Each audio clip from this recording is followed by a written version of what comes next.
Hey guys, today's video is part 2 of my last video, which was my life update video. So I'll link at the end of this video part 1, but basically what I went over in part 1 was kind of where I was the past couple of weeks. I was in the hospital for about 10 days, and that's why I just haven't been making as many videos. And then I said in that video I was going to be making a future video talking about my medications. So this isn't really technically a life update video because most of these things I've been, kind of doing for a while. But I realized I've talked about medication a lot on my channel, but I haven't actually talked about the medications that I'm on or what they're doing for me. So before we get into that, I just want to give a quick disclaimer that I am by no means a medical professional. This video is not intended to be used as medical advice in any way.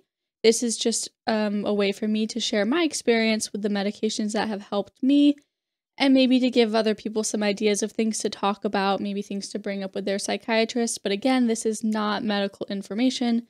In order to get actual medical information, you would need to be seeing a psychiatrist, and that is not me on my YouTube channel. So now that that's out of the way, we can get into the rest of this video. So the first medication that I want to talk about that I've been taking for a pretty long time is lithium. So I was put on lithium after my first hospitalization, which was about 2.5 years ago. They suspected that I had bipolar 2. They're still not really sure if I have bipolar or not. That's kind of a vague area right now because I display some bipolar 2 traits, but they could also be explained by PTSD and depression, so not really sure. But regardless of diagnosis, the lithium seems to be helping me. Lithium is known to help with suicidal thoughts. It is one of the 2 medications that is known to be able to get rid of suicidal thoughts.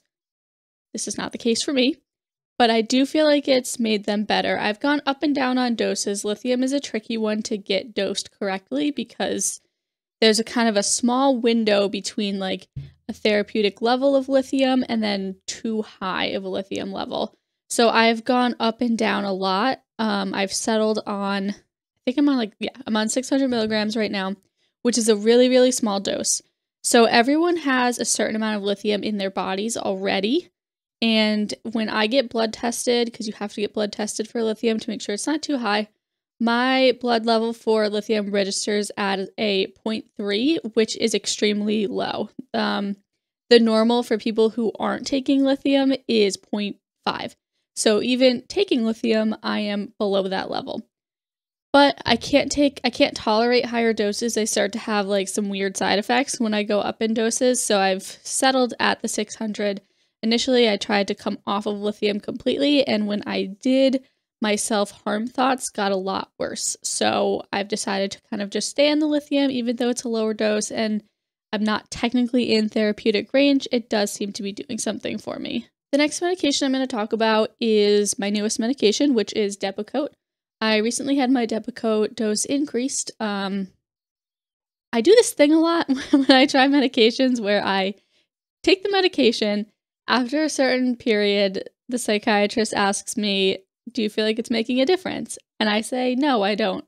And then my psychiatrist goes, "Okay, so we're going to take you off of it." And we start to wean me off of it, and then something bad happens. This is exactly what happened when I started with Depakote. I tried it, and I was like, I don't feel like it's doing anything. My psychiatrist was like, "Okay, I don't want you on like medications that aren't doing anything. Let's wean you off." Dropped the dose by like pretty small amount, and I was in the hospital within a week. So clearly, Depakote is doing something for me. Depakote, like lithium, I forgot to mention it, is a mood stabilizer, so it's meant to kind of help balance you out. And I guess it's helping with that since I ended up in the hospital last time I tried to decrease it. It is one that's a little tricky. I'm not sure if I'm going to be able to stay on it because I'm developing a pretty bad tremor that's making things very difficult for me. So I'm kind of trying to figure out what to do about that currently. But overall, as a mood stabilizer, Depakote has been really helpful for me and not terrible on the side effects other than the tremor, which has been kind of progressively getting worse, unfortunately. The next medication I'm going to talk about is amitriptyline, which is also known as Elavil, and it is an antidepressant. So I take this medication a couple hours before bedtime because it also is known to make you really sleepy. For me, for some reason, 2 hours after I take it, I get extremely sleepy. So I take it about 2 hours before I want to go to bed, and then it kind of, right at that 2-hour mark, kind of makes me crash, and I want to sleep. So it works out really well because I also have sleep issues. So in addition to giving some antidepressant effects, it also gives me some added benefit by helping me sleep, which is greatly needed at this point. The rest of my medications I'm going to talk about in this video are all for sleep.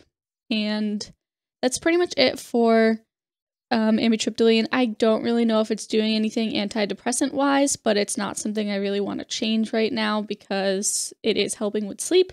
And if it's giving me a little bit of an added benefit with being an antidepressant, then I will take it. So the next series of medications are going to be my bedtime medications, and these are the ones that help me sleep.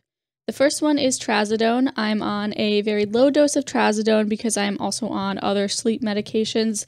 People take trazodone in much higher doses than I do, and in addition for it being to help with sleep, it's also an antidepressant. I take it mostly for sleep, and it helps me fall asleep faster and kind of stay asleep throughout the night. I don't really know if it's helping antidepressant-wise just because it is a low dose, but it is definitely helping with the sleep. The next medication that I take for sleep is temazepam, also known as Restoril. This is a medication that belongs to the class of benzodiazepines, so it's in the same class as Xanax, Ativan, Klonopin, those types of medications. So in addition for it helping with sleep, it also helps with anxiety, which is fantastic. I have panic attacks before bed, and I have a lot of anxiety about going to sleep just because I have a lot of trauma nightmares. So the temazepam helps me calm down enough to actually fall asleep, because before the temazepam, I would fight the medication because I would be afraid of falling asleep because I'd be afraid of the nightmares I was going to have. So I would fight the medication and keep myself awake. And the temazepam helps reduce that anxiety that I feel before going to bed and kind of helps me fall asleep and also stay asleep. The last medication that I'm currently taking is clonidine. Clonidine is actually a blood pressure medication, and it is used for PTSD-related nightmares. I was on a similar one that I always pronounce wrong. I pronounce it prazosin. I'm pretty sure it's prazosin. But anyways, it works the same. It was a blood pressure medication. With the prazosin, I was feeling really dizzy, and it was dropping my blood pressure too much. With the clonidine, I don't get those same effects of my blood pressure being too low, so I don't get dizzy. With the prazosin, I was like, if I bent over, I would black out because it would drop my blood pressure so much. I don't get any of that with the clonidine, and it works really well to help with the nightmares. I do want to mention one other medication that I loved, but I unfortunately had to get off of it just because it was affecting my heart rate too much, and that is Strattera. Strattera is an ADHD medication, and while I am not diagnosed with ADHD, I suffer from pretty intense dissociation, which is something I've talked about in other videos, and Strattera really helped me not dissociate. So that is not a common use of Strattera. Anytime I said this to a different psychiatrist that wasn't the one that prescribed it to me, they were like, oh, I didn't realize that it could help with that.